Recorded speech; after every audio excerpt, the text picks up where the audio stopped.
Hello, everybody. Good evening to you. I try to set up a small video again today. It's Saturday, April the 20th. A big positive shout out to all of you, people of respect in the whole world. From here, from South Tyrol, Italy. Today, also a special shout out to my bestie, my best friend and wife, Fauzia. I know you don't like being mentioned much, you don't like standing in the limelight for sure, but well, respect and love to who deserves it most, and for me, that is you. Thank you for being there. Thank you for being by my side all these years, for being the mother of our children, and for letting me grow with you, learn with you, and learn from mistakes and find wisdom together, grow together. So thanks also for today's talks when while we were walking and talking about important things of life, which is life and death, which are fully connected. We cannot have one without the other. And if we fully wanna live up, I think we really gotta meditate on death and also on our own death. And as this is also a topic dear to you, thanks also for that, because I really more and more understand that these two are fully interconnected. So otherwise, what is happening? There is two terms that also came up today in talking, which are about joy and happiness and pleasure, and they are put down into somehow the two poles. Uh, Two poles. On the one hand, let's say an ignorant type of fun, which is distracting from reality, which is numbing. It's some type of drugging, let's say. It's some type of, I don't know if hedonism is a term.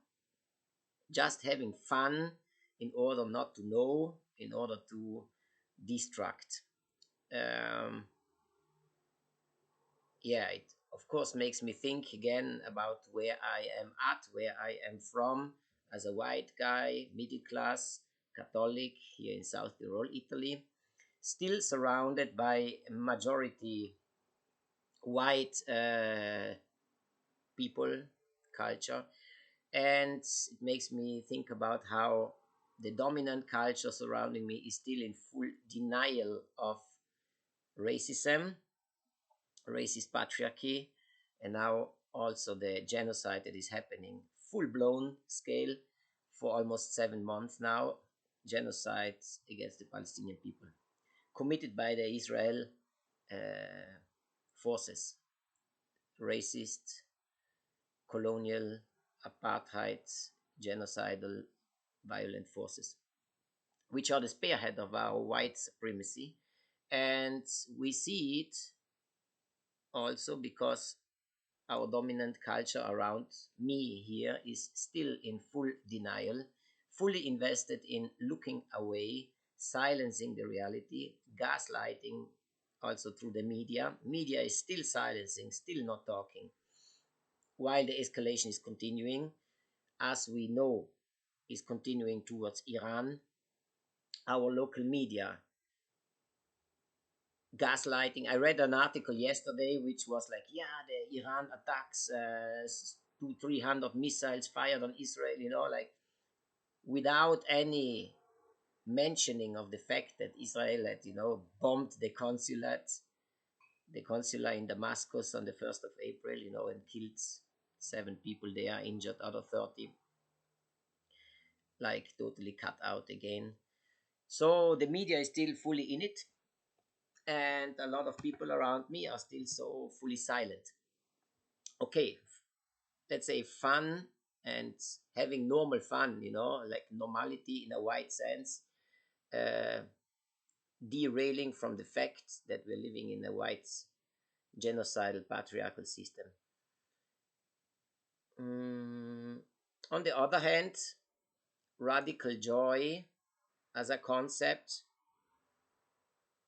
which applies to anyone who wants to be real, and also who wants to navigate this life in a political way, trying to see what's happening worldwide, also the systems of injustice, which are very genocidal, very exploitative, and of course, whoever looks at it, you know, we can be depressed, which is somehow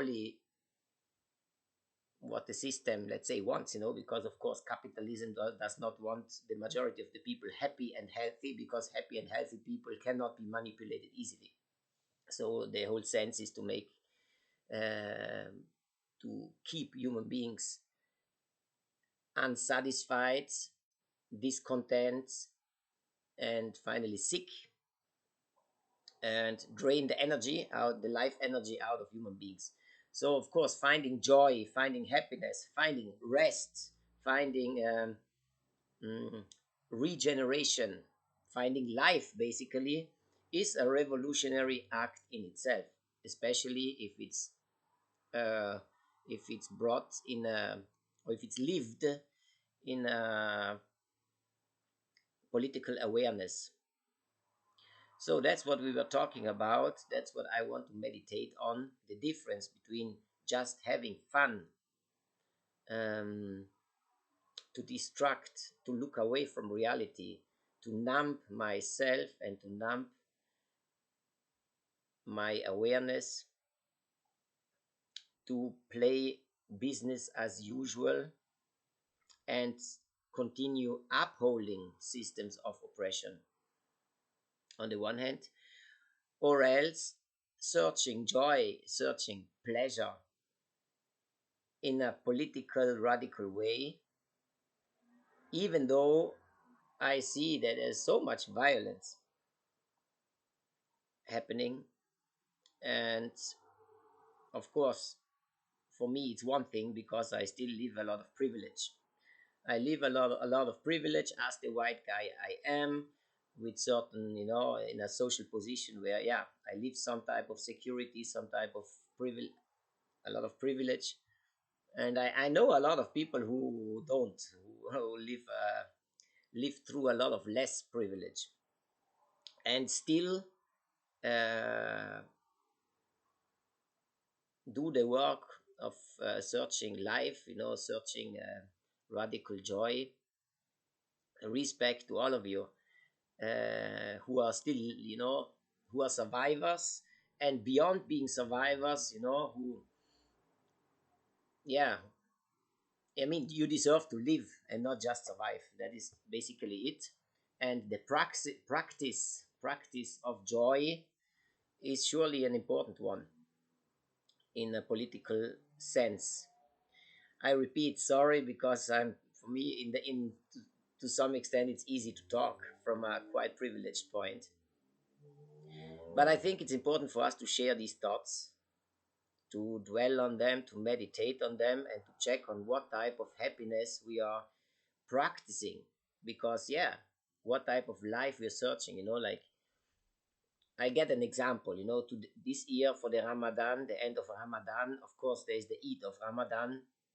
Some of my Muslim brothers and sisters, they were like, no, this year the Eid should not be celebrated because, you know, our brothers and sisters in Palestine and specifically in Gaza are being killed. So how can we celebrate?